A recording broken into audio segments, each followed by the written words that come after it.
വ്യോമസേനയ്ക്ക് വേണ്ടി പുതിയ മിസൈൽ വികസിപ്പിക്കാനൊരുങ്ങി പ്രതിരോധ ഗവേഷണ സ്ഥാപനമായ DRDO 250 കിലോമീറ്റർ പ്രഹരപരിധിയുള്ള ക്രൂസ് മിസൈലായിരിക്കും DRDO വികസിപ്പിക്കുക.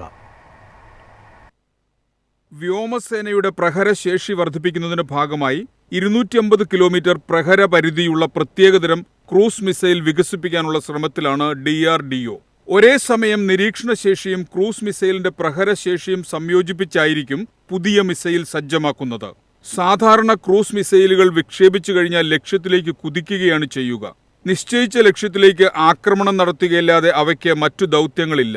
എന്നാൽ പുതിയ മിസൈലിന് വിക്ഷേപണത്തിനു ശേഷം നിർദ്ദിഷ്ട പ്രദേശത്തിനു ചുറ്റും വട്ടമിട്ടു പറന്ന് അവിടെ നിന്നുള്ള തത്സമയ ദൃശ്യങ്ങളും വിവരങ്ങളും യുദ്ധവിമാനത്തിലേക്ക് അയക്കാനുള്ള ശേഷിയുണ്ട്.